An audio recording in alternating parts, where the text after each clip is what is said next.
Grow big, go small. Go small, grow big. We are trained to be curious and you keep asking why. Even in corporates, after a point of time, you don't chase money. You look at titles. You can attribute 80% of the problems to 20% of the things. And you would see if the failure rate is not high enough, the product development is not right. It's important to preserve your your time. Fail fast, fail cheap. Break that problem into smaller chunks. You will get an answer.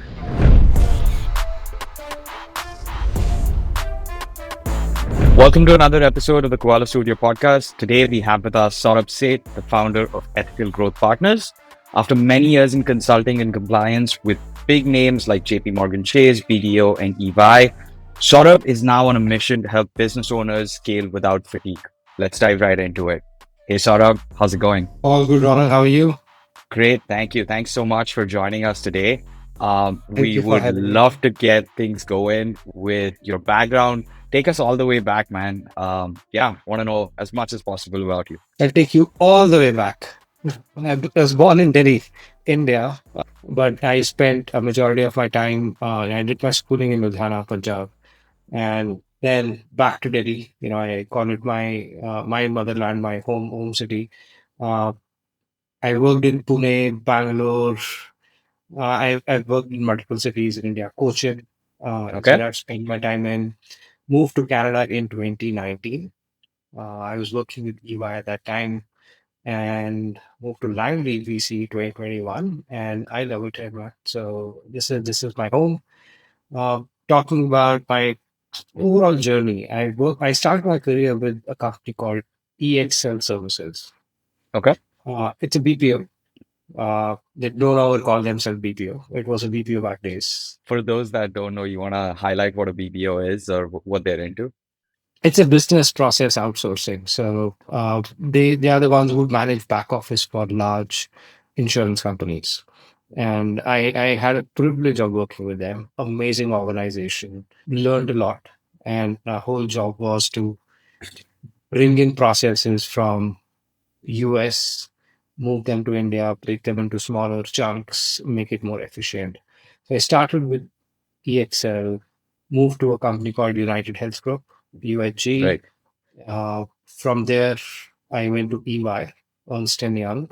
At that time, uh, one of the finest organizations I worked in my career as well. Worked with JP Morgan, went back to EY. Uh, I moved to Canada with EY. Okay. So EY had done a lot for me. Uh, all my growth, my learnings, my certifications. EY has a very big contribution to it. They joined Video as their director of compliance. That was Video Canada.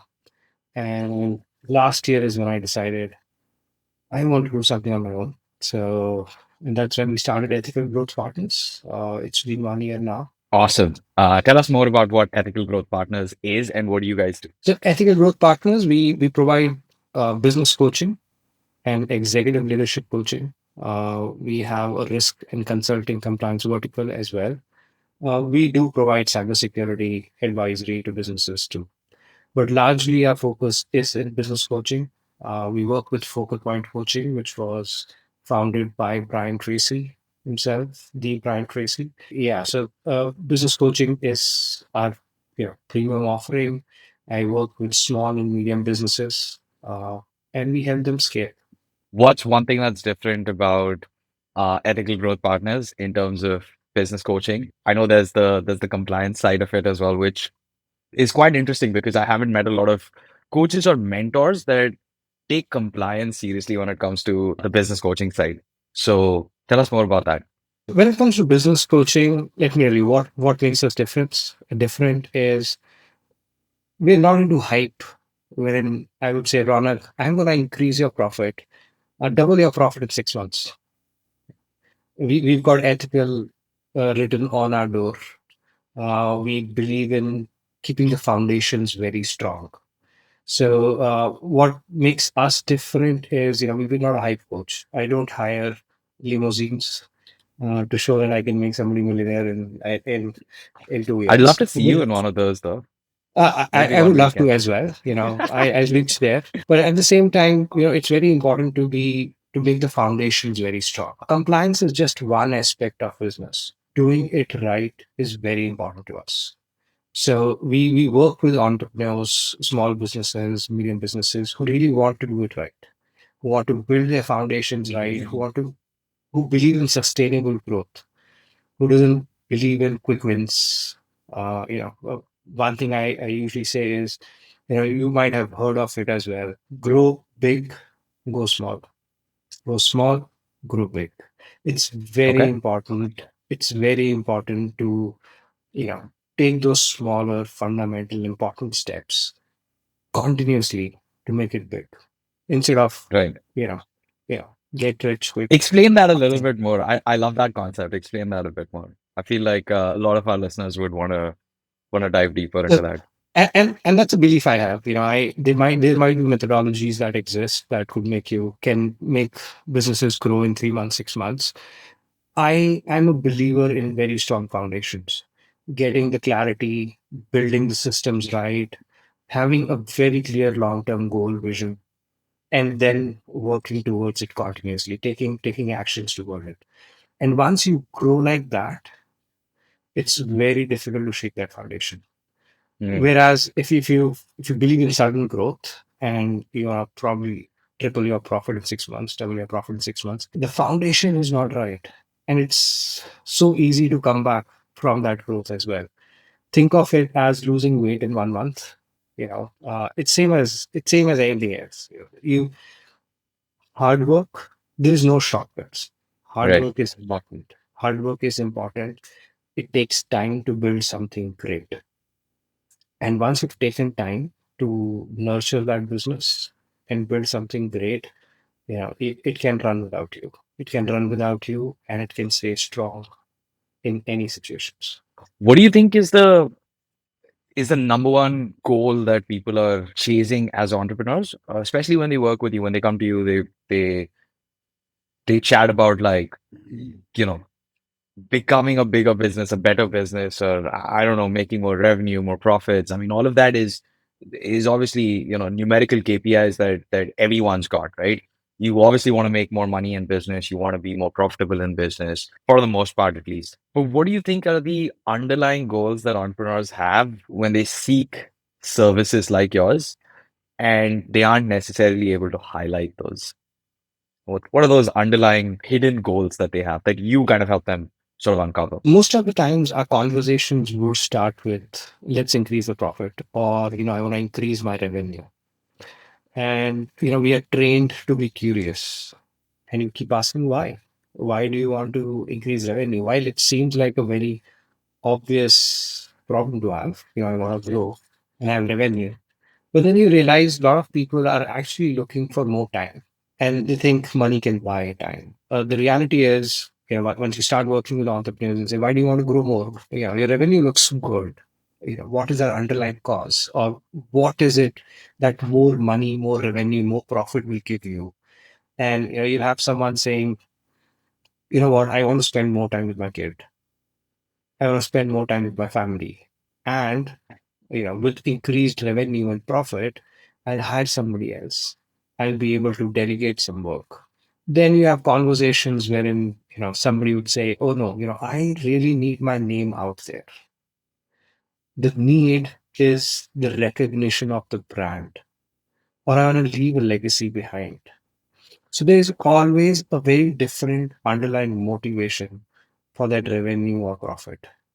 So while the conversation would start with that, and some of the times you can have more time with your family by improving or making your processes more efficient. You really don't have to wait to hit that 4 times revenue numbers. That's a goal. We'll achieve it. But can you make certain changes in your life to attend your kids' soccer game? Oh, yes, you can. And that's usually an easy fix. That's how you delegate work, how you make efficient processes. So we work on those. Again, the objectives for each entrepreneur are very different. There are some that are very content with 500,000 coming in. And there are some who are not satisfied with even with the 2 million coming in. And there's some who really want to make a global brand, and they're working day and night for that. So the underlying motivation is important.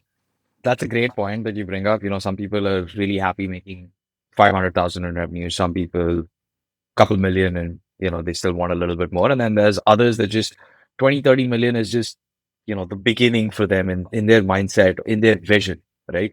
What is the difference between each of these personalities? Like, have you, I mean, obviously you work with entrepreneurs daily, you've met with so many of them. I know we've had multiple chats before as well.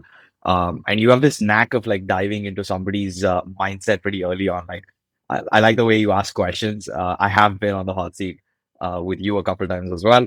What I want to understand is, obviously when you meet so many people, you tend to group them into categories and mindset categories as well. I want to understand what the difference in mindset is between a person who is pretty satisfied with a $500,000 business versus, someone who wants to keep growing beyond 20, 30 million, and then the middle tier sort of small business owner as well, somewhere between 2 and 5 million. What are some of the traits that are common? What are some of the mindset and vision that's common? Can you break that down for us? It's never about numbers, to be honest. So, numbers is what you reach. It's the purpose they have. You'll meet somebody who would say, I'm a personality who wants to have a calm, peaceful life. Uh, Okay. I want to go home at 5. I love gardening. That's where I want to spend time. Or I want to play my sport. Um, I want to be at gym 5:36 in the morning. That's what energizes them. That's their priorities. They want to be able to spend their time with kids on weekends. For others, the purpose could be very different. For somebody, the purpose of life is probably, finding that one medicine that would cure cancer. And they would, Right. uh, so it's a purpose that drives you. Money is an outcome. So that numbers, a million, half million, 5 million, I don't think in real life they're chasing those, or that's what makes anyone happy. They are the output of it. But you need to define what your clear purpose is. And for different, you just can't group humans. I've realized there are various assessments that you can understand somebody's behavior types, but can you group humans? No, you can't. Every single person is so unique. Their life experiences have shaped them. Their motivation is very different on what they've gone through life. Somebody really wants to build something to prove it to the world Yeah. that they have it in them. And somebody doesn't want to prove anything to the world. It's, I would say the purpose of each one of them. It's a motivation that drives how they work, what they do. Money is a byproduct. In Maslow's, after a point of time, nobody's chasing money. Right. Even in corporates, after a point of time, you don't chase money. Yeah. You look at titles. Somebody would want to be in a job which will take them to multiple cities, multiple countries, and they're out Yeah. always. Yeah. And somebody would say, that's very tiring, even though it's a business class. Right. I'd rather spend my weekend with my family and evenings with my kids. So every person is unique. Have you read the book Psychology of Money? Yeah. Yeah, that book really explains this very well. And the first time I read it, I was mind blown. I was like, wow, this is why I make these decisions. I think you summed it up pretty well as well. Yeah. If you read or you search about Simon Sinek's Know Your Why, Yeah, I got that somewhere here. I think yeah, that's I've got I've got it right yeah, here as well. it Yeah, all good book. starts with that why. So if you Correct. have that why, that's all you need to sort out. So you mentioned purpose, and I know most entrepreneurs kind of have like an underlying purpose, or they've got a goal that they think they want to chase, or they've started business because of this goal that's been planted in their mind. But do you feel like a lot of people that you work with initially don't have a purpose or don't know what their purpose is? And if there is somebody in that situation, how do you kind of work with them to help them find that purpose and actually make sure that that purpose aligns with the business that they're in and kind of drives profits, revenues, growth as part of that process? My very first step in coaching is, very first session I would do with anyone, irrespective of what type of coaching you're doing, is know thyself. And we call it know thyself because it's very important to know yourself, your strengths, your weaknesses, what motivates you. And there are behavioral models that have been in existence for like probably more than 80, 90 years, well tested. Nothing has changed. It's not as if there's a new technology coming in. They have been in there for like 60, 70, 80 years being used. And that gives you a very deep dive or insight into what motivates you, who you really are, what your stressors are. We usually start with knowing yourself, know your business. So you're right. A lot of people don't start with a purpose. The purpose is the money initially, but as you go up the Maslow's hierarchy, money starts losing its relevance. Yeah, and that's wherein when what you're doing does not align with your purpose, the burnout is much faster. Yeah, So there comes a point where you need to start figuring out your purpose if you've not done that. And earlier you do, the better it is, so that you're right. not wasting your time chasing a dream that is actually not a dream, that does not align with your purpose as well. How do we go about doing it? There are, there are tools that we work with. As you said, we ask a lot of questions. That purpose is within you. You know it. You know what makes you happy. You know what energizes you. And yeah, I'll give you an example. My son, waking up him up every morning is a tough job for school. But the day he's got his badminton classes or basketball, he's up at 5 himself without an alarm because he now has a very clear purpose to wake up at 5. Yeah. Right. So it's important to know what energizes you personally and then work towards it. And all we do is ask questions. I think that's a fair approach to it. You obviously work with entrepreneurs on the mental side of the game, the compliance side of the game, the cybersecurity side of the game, and then there's obviously operations which take up a massive chunk of an entrepreneur's life in business, right? I think one of the number one things that a lot of entrepreneurs that I speak to want to get away from is like daily operations. Like if I can take myself out of the daily operations and just be involved maybe 20% of the times, 25% of the times. I get 75% of my time to work on the business, which is like think of the vision, the growth, how we're going to facilitate that, spend time with my family, go to my child's soccer game, whatever, right? How do you help somebody identify where those areas of improvement and operations are? And what are some of the biggest wins that you've seen in recent times with entrepreneurs, especially on the get out of the daily operations side of things? See, mindset, as you said, plays a very big role in it. When you really start your business for the first time, you're building something. You've gone through failures. You've built something that's very close to you. And for a lot of entrepreneurs, it is very difficult to let go. They don't realize when they started their business, they made those errors. Yes. And they've achieved that efficiency because they've made those errors. But they don't expect their teams to make those errors. And letting go, letting them commit those errors or delegating is one of the biggest challenges that entrepreneurs really have. And there's nothing wrong in it. They are protecting what they've built. And they've been through a journey, they've learned through those errors. They don't really want somebody else to go through it again. But in that hustle, what they really forget is, there's a documentation of what they've learned is was very important, which was Right. not done because you're in a hustle. You're not documenting what failed, what worked. But Exactly. that spending that 1 hour with yourself, probably a coach, understanding what works well for my business, writing down those SOPs with your team, guiding them through the process is so important. And staying focused, pick one process, make it efficient, move on. Today, the challenges, I see a lot of entrepreneurs on ChatGPT. Can you help improve my sales process? And there's a long list of things that's in there. Then they move on and say, how can I improve my social media presence and marketing? Then there's a lost, long list of things. And then they move on, they move on, they move on. Hey, Lord, can you make something for me? There is no cohesion or, bringing it all together and saying, okay, now I have my sales. Yeah, this is a Right. defined process. I've tested it works. Hand it off. Now let me move on to marketing.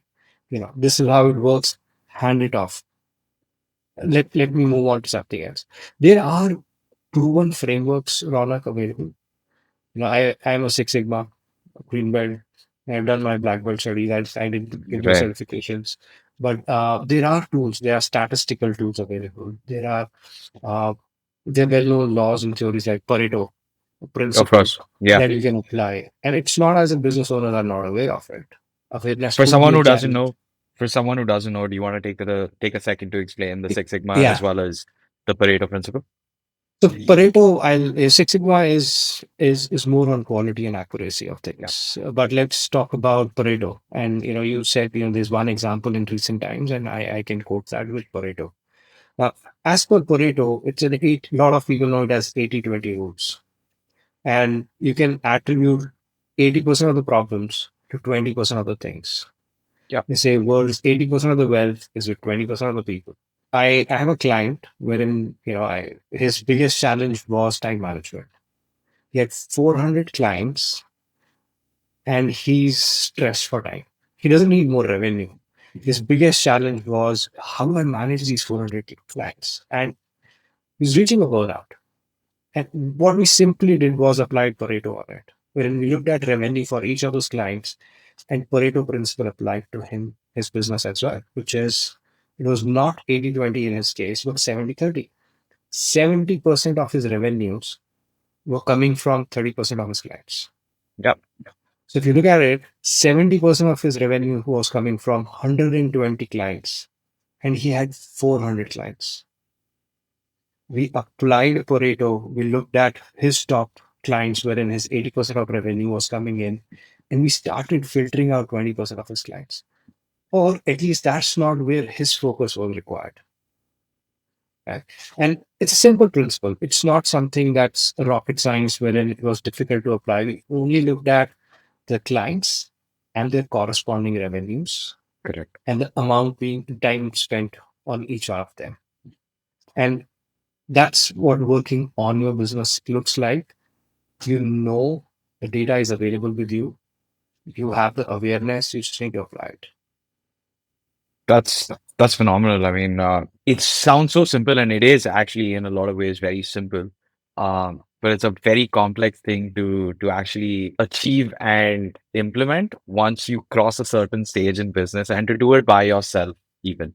Like I feel like a lot of times you do need an external validator or someone like you, a mentor or a coach, to kind of come in and be like, hey, you're thinking in the right direction. Just yeah, you've got the right numbers in front of you. 70% of your revenue is coming in from 30% of your clients, and you're better off just holding on to the 70% revenue that you have. Let's say you're making 1 million, you're going to make 700,000.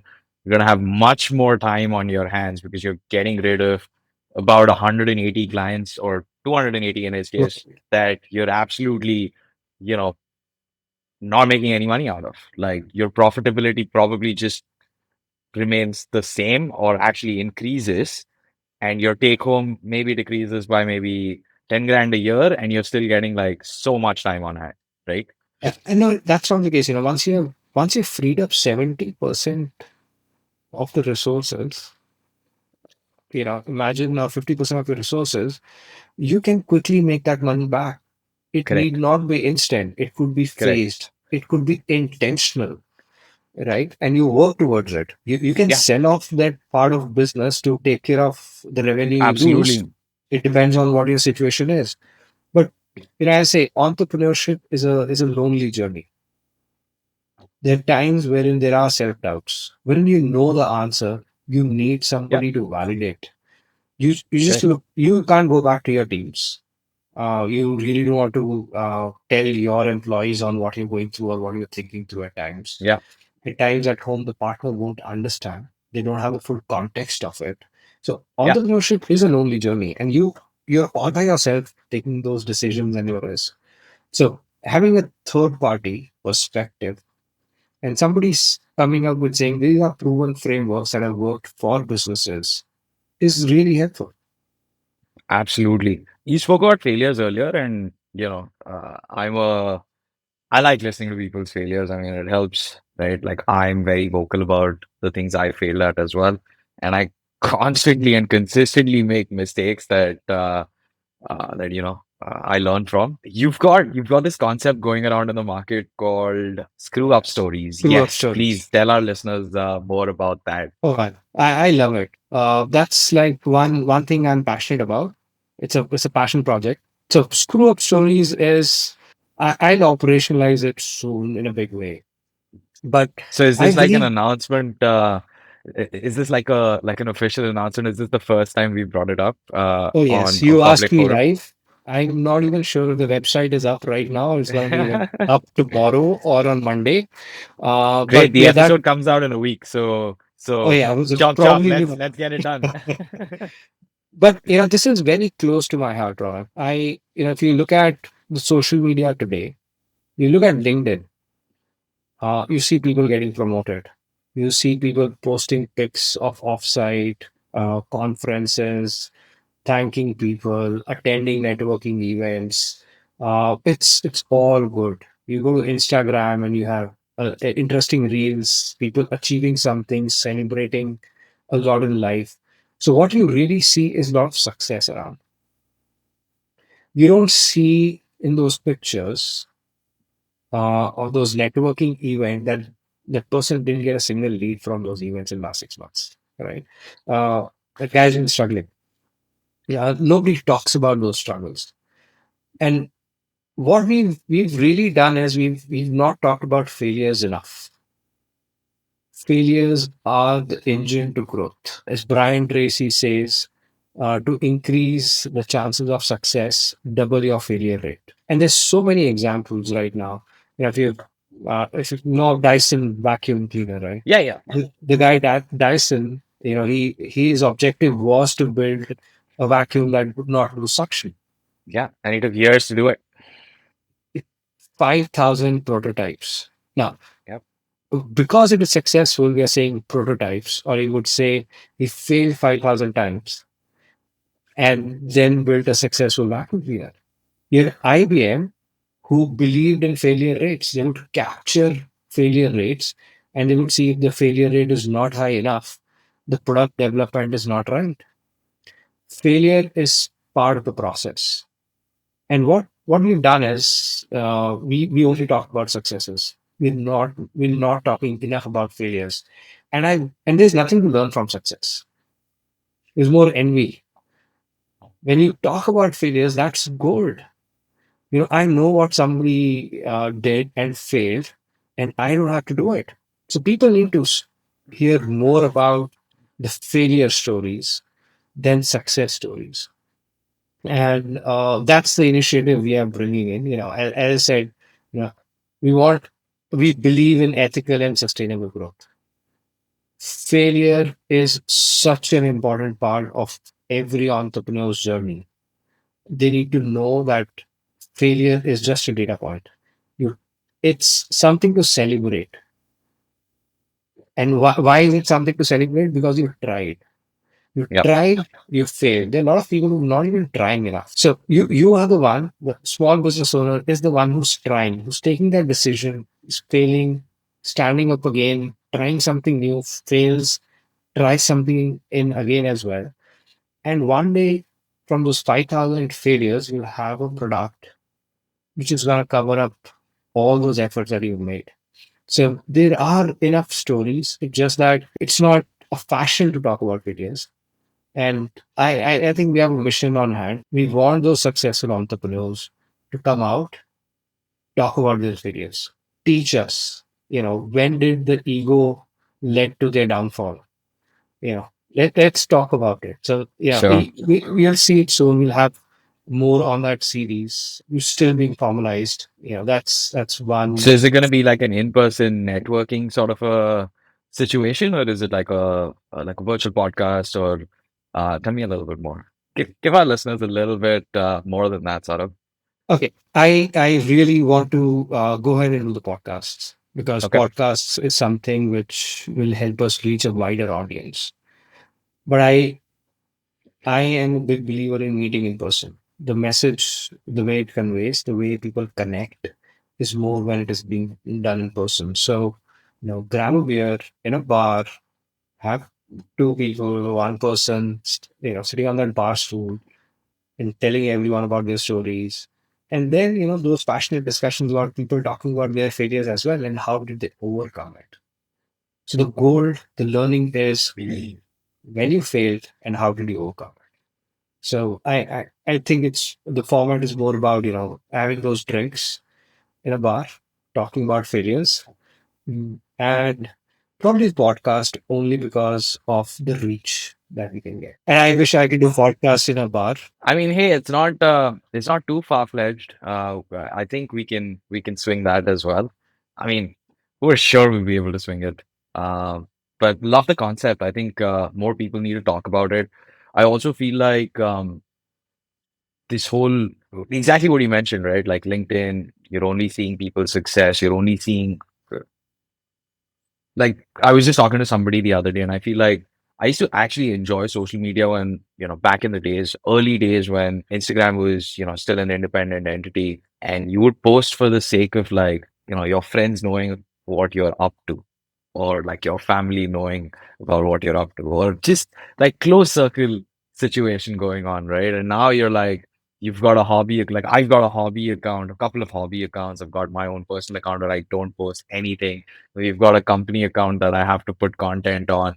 So we do things like this. We do things like, long form YouTube. There's so much going on. And like, honestly, if you ask me personally, I'm not a content person. I'm a very private person and I like to be, but by virtue of the business I'm in, I need to put myself out there, just like, you said earlier. But am I comfortable enough to talk about my failures on a public forum that never forgets? Maybe not. Actually, I think it takes a certain level of guts and, certain level of personality for somebody to do that. And I'm just not there yet. I would love to see more people do it, and eventually, I would follow suit as well. And So that's the yeah, role I intend to play, Rana, wherein work with people, help them with that storytelling so that it lands well. yeah, Help them realize the value that their stock is going to provide. Uh, and you're right.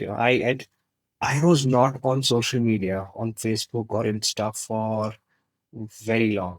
I remember my son telling me when he was 4 that, can you get off your phone, please? You're always on your phone. I was like, that was the day I did uh, switch off Facebook and Insta. Uh, but then, when I started my own business, and here I am posting every other day. Do I do I enjoy it? No. Is that a pressure that every other business owner is feeling probably right now? Yes. But is that an avenue for marketing, for ensuring people get to know about you? Oh, absolutely. It's a right. powerful medium. But I think there's a lot of pressure on business owners right now. It's, yeah, there are a lot of business owners who enjoy content creation. Yes, Absolutely. we've got clients like that, and they thrive in that environment, right?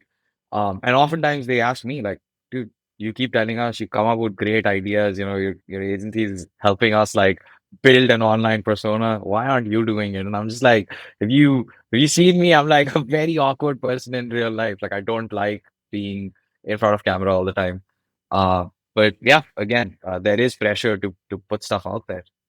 Yes. And uh, I think it gets easy when you're authentic, when you're just being yourself. You're not reading the scripts, you're conveying what you want to. It becomes much easier. The moment we start looking into social media as, oh, I need to create a video and I need to be perfect, Yeah. I can't screw up. That's a pressure that social media has today. But you know, and we need to make those failures okay. Let's be human. Yeah. Speaking of perfection, I mean, a lot of people I meet, specifically entrepreneurs, they're perfectionists and they like things a certain way. And I'm quite the opposite, actually. Just to give you some context, like I like building something up to about 65, 70%. and rolling it out, and then adopting feedback and improving marginally whatever I've built, or whether it's a product or service or anything that I'm doing, or even a process, right? I understand that perfection is far from the truth, and it's not something that you should be chasing, especially when it's costing you time, resources, and money, right? But many people that I talk to, they're all about doing something perfectly and then launching, despite how much time it takes. What's your strategic approach to something like this? I'm sure you've met people who are perfectionists as well.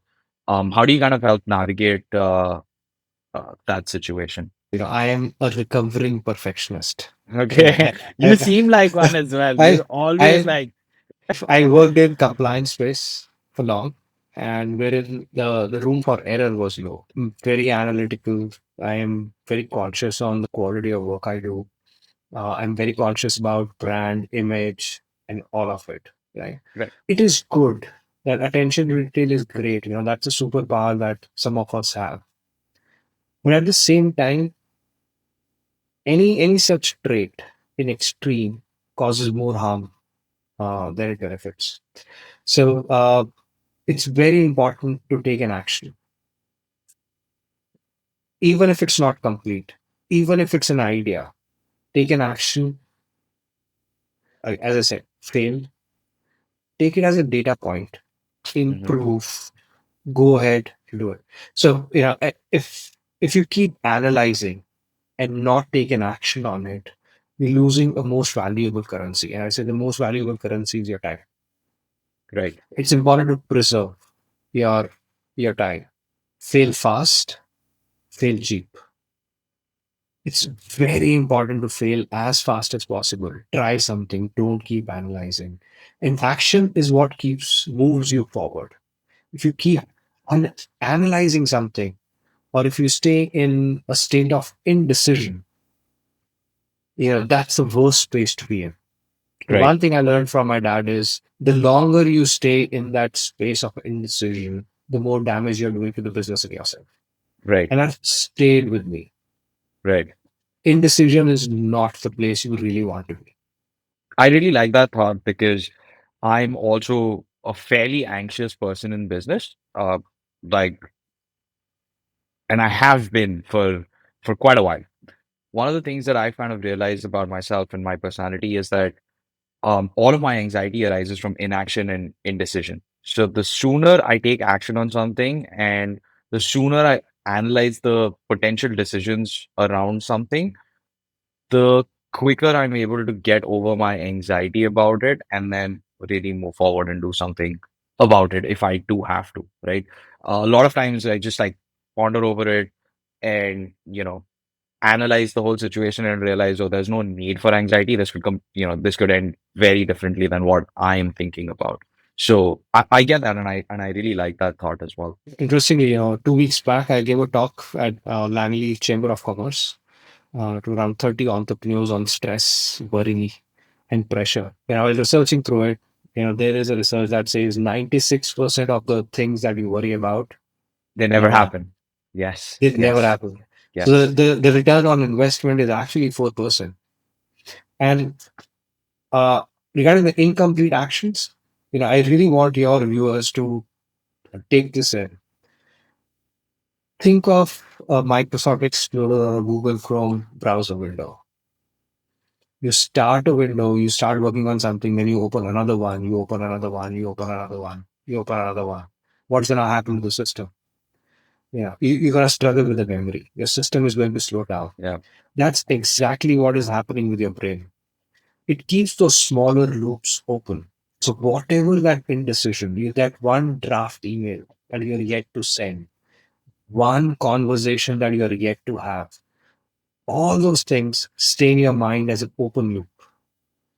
And the more you have, your subconscious mind is gonna, your brain is gonna tell you at weird hours while you're yeah, having your food that you have to send that email. While you're right, taking a bath, it's gonna remind you you want to right, your pending conversation. And the more windows you have open, the more stress, pressure, and anxiety you face. So, antidote is a ruthless completion. Start something, close it.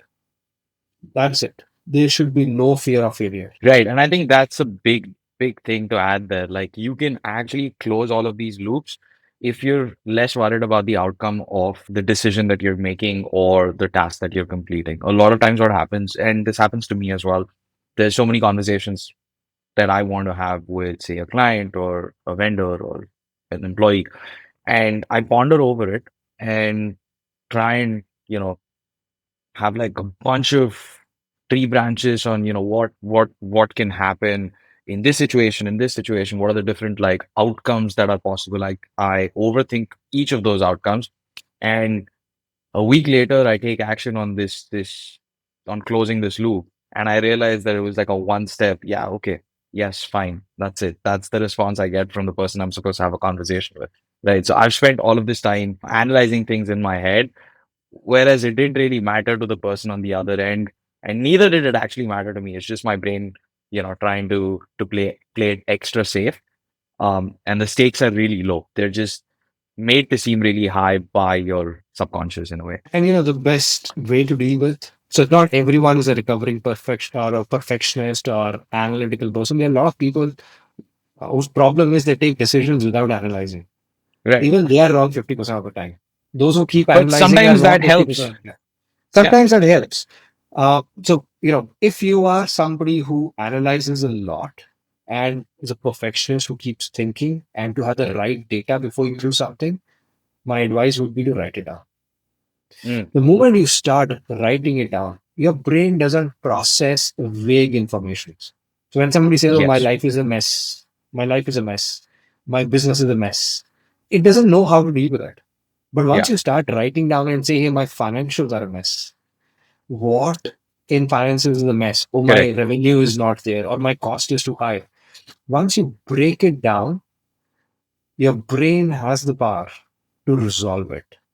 Till the Absolutely. time we keep it so vague, it's very difficult to resolve those, for you. So if you are a perfectionist who wants to analyze information, write down. And that's going to help a lot. That's very sound advice. I want to know more about the time when you actually took the leap and decided to go out on your own, start your own business. Um, Firstly, was this the only business idea you've had? And was this primarily the business that you wanted to pursue, or was there anything else on your mind? Like, I know a lot of people who, when they first started their business, they were considering a couple of different ideas and then decided to pursue one out of those two or three ideas. And what were the early days like? What were the first 30 days like? What did you do differently than most people do? Because see, you're a coach, your your business is to coach other entrepreneurs that are struggling. There is a certain amount of expertise in business operations, business processes that you already have, which a lot of young entrepreneurs would not initially have, right? So, how did you kind of leverage that information and that knowledge right from the early stages of your business to see that slingshot growth that one would normally not see? Yeah, I'll give you a very a clear picture. It's not a rosy story. It's not as if I built this business while I was still working. And Of then course. one day I reached a point and I decided to resign. No. When I left the corporate world, it was, I'd reached a position. I was a director of compliance with a big, big five audit firm. I worked with big fours. You've reached a certain threshold when it comes to salaries, and you realize, and when you lose your why. I think what kept driving me in 21 years of corporate career was the next promotion. I want to be an assistant manager. I want to be a manager. I want to be in the next big company. I want to work for another big company. I Sure. probably want to be in transformations. I want to be that being a director of ethics and compliance was kind of ingrained in my mind. This is what, if I am the director of ethics of this company, I would not let things happen this way. And Sure. that's what kept driving me in my 21 years of corporate experience. So there was a purpose attached to it. And the moment you achieve that purpose is once you start looking for something else. right? Right. Yeah, and I think I have achieved that purpose, and then I could find meaning to that next promotion now. What next was a question for me, and trust me, human body can endure anything if you're working towards a purpose. People scale Mount Everest.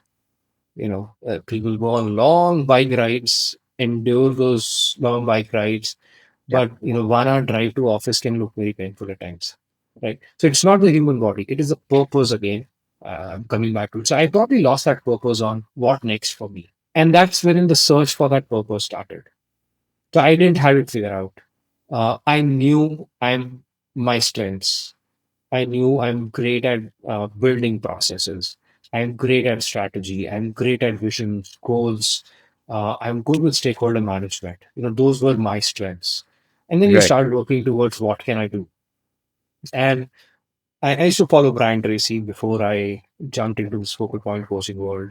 I read that book, Eat That Frog, and I just reached out and said, "Hey, is there a coaching program with you?" I did reach out to them. I did reach out to Tony Robbins. I did reach out to a couple more. And I realized my values aligned way better with what Brian Tracy's frameworks were, what focal Okay. point coaching frameworks were. And it's the alignment of those values and the purpose. I've seen my dad struggle, Rana. And he was always ahead of his time when it came to business ideas. He was Okay. ahead of his time. There are probably some that would operationalize 10 years after he had thought of it. But I'd seen him, as I said, it's a lonely journey. I'd seen him with that struggle. He's got brilliant ideas, but everybody has their own strengths, their weaknesses. He's a visionary. And I look back and say, I wish he had a coach. I Sure. wish we had somebody because it's kind of impossible for everyone to have all possible awareness of frameworks and knowledges, and at the same time be good at what they're doing, at the Right. same time have a different vision than anyone else. So I look back, I was like, I wish you know he could have And scaled that's such into. a nice why to have as well. Like, Oh I really like yes. that. Yeah. So for me, it's like that's been the purpose. I wish if I was doing this when he had that great idea, oh man, he could have done wonders. That's what being my motivation or driver is. When I say, I really want to help entrepreneurs reach their full potential. A lot of people struggle reaching their full potential. The amount of potential people have is amazing. I don't have that risk taking capability, and most of my clients have. I salute them for that. But then, I come in and I complement their skills. I come in and help them with uh, see the business in a different way. So I completely forgot your question, but It that's went to a that's a, nice, it actually went to a really nice place. And I think I was gonna ask you a little bit more about like, the whys, and you've already covered it. But my original question was like the first 30 days, 60 days. What did those look like for your business? yeah. So first 30, 60 days were as equally anxious as anyone else. So I thought I had it all planned. I got my savings to take care of. I have the skill set to do it. I went through an entire 3 months of full time training with Focal Point Coaching. I Sure. certified from Brian Tracy International on adult learning So it was a very frameworks. abrupt end to your corporate career, and then you just like you've ended that journey, and then you decide that you want to start this. So you do like 3 months of coaching where you're not, servicing any clients. You're just basically sharpening the axe, as they would say. Oh yes. So when I left, I I did complete some of my wish list as well. I think I did run for Langley council Yes, elections as well. I was like, yes, okay, well, let me get off my wish list. But it was yes, there is a clear distinction of this is when I stopped my corporate world. Then I explored what are the possibilities. And I've been sure. looking at coaching, I've been looking at consulting and training. This because that's wherein, I think, my strengths were. Right. And then you figure out, you selected one, you started working on it, 3 months of rigorous training. And I was building my systems while I was being trained. I was setting up my CRMs, I was setting up my website, I'm setting up a concept. My values were very clearly defined. My vision Right. for the company was clearly defined. So my first 60, 90 days after training were great because I'm used to sitting at my desk, doing all those analysis, making strategies. But the Right. reality really hits. But these were my strengths. I have my weaknesses too. Right. Talk us Am through I those. am I good at going out, marketing myself, setting myself? I never done Right. that in the corporate world. I probably prepared corporate teams to go out and sell themselves. But Sure. did I go out and sell myself? It's very different when you selling a brand. You're Right. pitching for Because EY you're is very different, you right. Because know. credibility is a big part of sales, and when you've got And that brand and the history behind it, it definitely is. you realize, I'm in a different country where most of my relationships were. Nobody knows me. So you got Right. the skills, but does anyone know you know? It's you go ahead, you network. And I have somebody like you who say, yeah, I'm a very private person. But no, people need to know you. You need to go Yeah. out. You have to go through that process. There is no shortcut to it. Those who are great at marketing, networking, they struggle somewhere else. We Of all have course. our blind Of spots. course. So it's although I'd say I'm a business coach, doesn't mean I had all sorted out day one.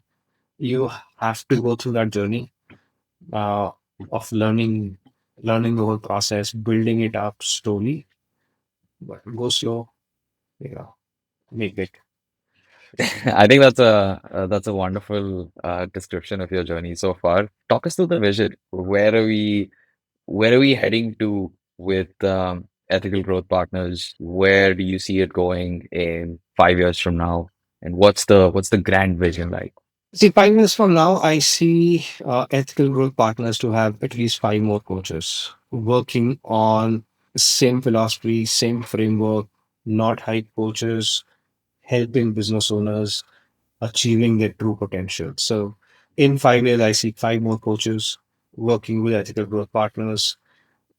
Risk and compliance is very close to my heart because that's been my journey all through as well. And it is all about building processes again, but doing it the right way. A lot of business owners would just want to do compliance for the sake of compliance for the regulators. And that is something that is not acceptable to me. So we put ethical right on the door as a brand and say, don't come Right, to me if you really don't want to do compliance. If you do compliance for regulators only to show them you're compliant, this is not the place. And there, surprisingly, there are a lot of entrepreneurs who just want to do the right thing. of And course. why I say surprisingly is my first 30 days, I probably met very different personalities, right? Yeah, But again, 80% of the people want to do it right for that singular mission and purpose, doing it right? right, And we really want to help them achieve that objective. So when it comes to the risk and compliance, one of our values is competence.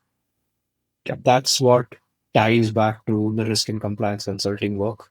We'll have the competence and we'll do it right.